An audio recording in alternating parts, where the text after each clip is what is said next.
Her visit to the castle was her first encounter with the supernatural, linking her to her true heritage as Mistress of the Dark. Thank you, Elvira. It was only afterwards in a coach ride that she realized anyway, we're this. lucky we even got out of there with our lives. Oui. If it was not for Elvira, I would be squished like a French grape. Where did you say this castle was? Just there in Saint Carpathian Mountains. Yeah, Castle Elzebus. You ever heard of it? You could not possibly have visited there.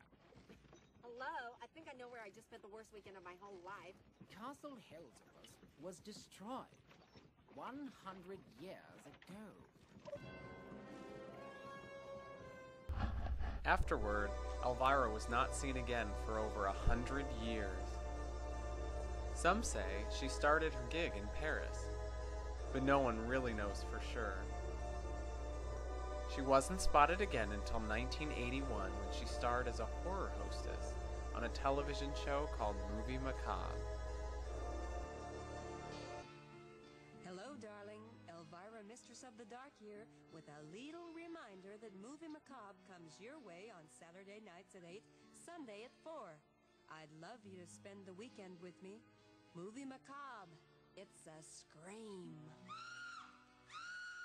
Over the next decade, she also hosted many other horror shows.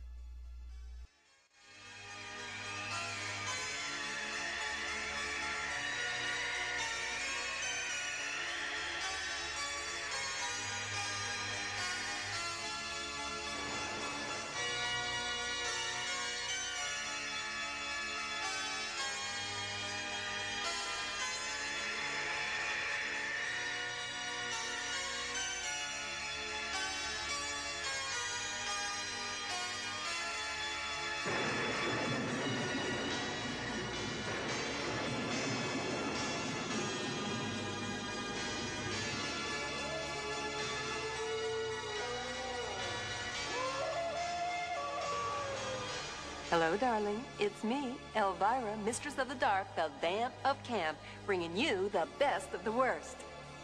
Or is it the worst of the best? Nah, let's face it, it's the worst of the worst in schlockumentary films. Yes, when you went to the video store, you could have picked a classic like Bambi or Gone with the Wind or Debbie Does Dallas. Gosh, I love that shower scene.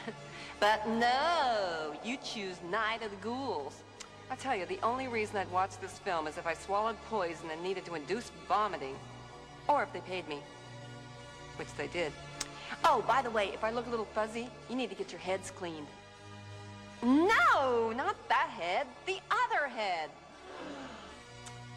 No, the head on the VCR. And by the way, what's it doing on the VCR?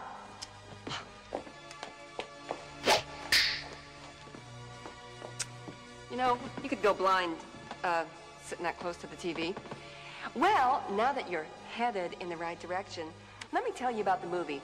This plot is so bad, it's... almost unbelievable. Almost. That's being generous. The only good part about this movie is the kinky cops. I'm the whipping boy of the whole police force. Well, we'll go into that later. Ooh, boy, for a second there, I thought he was going to pull out his rubber hose. Boy, I just don't understand how anybody could be into S&M. Sure beats the hell out of me. Well, you've been warned, ready or not. Here comes Night of the Ghouls. See you later. Elvira continued to host horror films until 1988 when she quit her job to try a stint in Vegas. Is there anything that could possibly shame you? Yeah, wearing this in a public place might do it.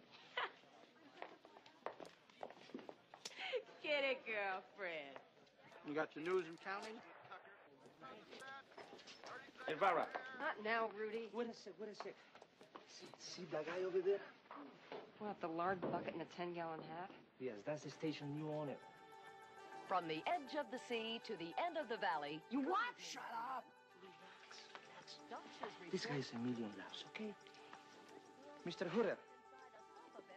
This is Elvira. Name's Earl, but the ladies back home call me Longhorn. Maybe you can guess why. Gee, I don't know. Does it have anything to do with your breath?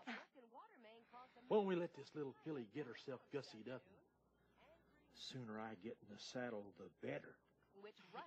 Well, sorry, partner, but looks like it's gonna be you and your trusty old right hand.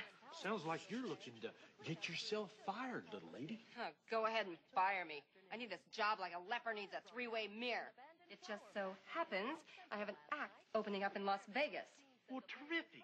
You can try your act out on me. It's milking time. That's it. I'm walking. I don't have to take this from anybody. And as for you, you freakless cowpoke. Get Hooter! Somebody on the floor, get her out of there! Within so much as 10 feet of me, and I'm gonna tie your weenie in a granny knot. You said she was a nympho. Come on, will you? That's the ball game! You can't quit. What's the big deal? As soon as my show opens in Las Vegas, I'll never have to host one of those crapola horror movies again. There's no problem with the show, is there? Problem? Complications, maybe, but never a problem. All right, out with it, Nanny. Okay. The Flamingo won't go ahead with the show unless you come up with some money to help finance it. How much do they want? $50,000. $50,000? Are you nuts? Where am I going to come up with that kind of money? Maybe it's not too late to get your job back. Forget it, Manny. I'm never working for that sleazeball again. I'll just have to find another sleazeball. Telegram from Miss Elvira. I'll take it. Dear Elvira, as executor of the estate of your great aunt, Miss Morgana Talbot, I'm sorry to inform you of her untimely passing. Oh, I didn't even know I had a good aunt, much less a great one. Let me see that. It says here all I have to do is come to Falwell, Massachusetts for the reading of the will, and I'll pick up my inheritance. Is that timing or what? Elvira was on her way to Falwell, Massachusetts for the reading of her Aunt Morgana's will. It was here she first met her Uncle Vincent, who, unknowing to her, killed her mother. Well, who is this grand niece? Hey, guys. Sorry I'm late, but then so's my aunt. Hey, what'd she die of? Nothing serious, I hope. Say, nice jacket. Who shot the couch? Hey, is there a bathroom around here? I'm telling you, that toilet over the cozy cot looks like somebody's science project. Who is this woman? This must be Mrs. Talbot's grand niece. Elvira, this is your great aunt's brother, Vincent Talbot. She was my aunt, and you're her brother. Then you must be my Uncle Vinny. Get this woman off of me! When you must be Auntie Em and Uncle Remus. Oh, there's no place like home. There's no place like home. Hurry up, Bigelow. Let's get on with it. Yeah, really. Let's get going before somebody else dies.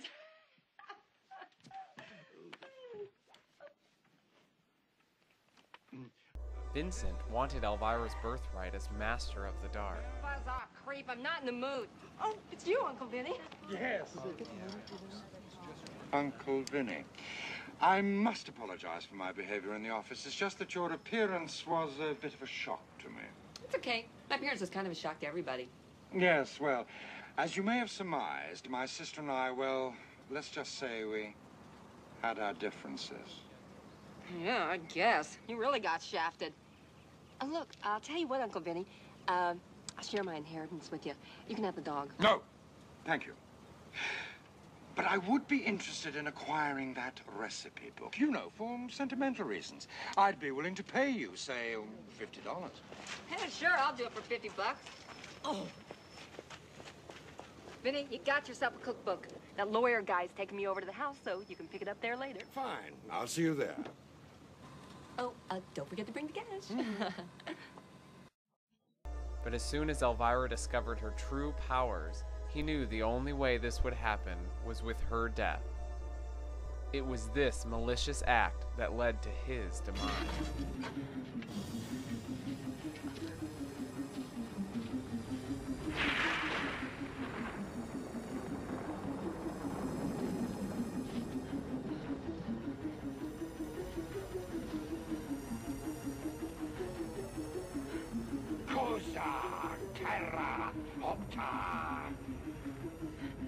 Sure, that's easy for you to say.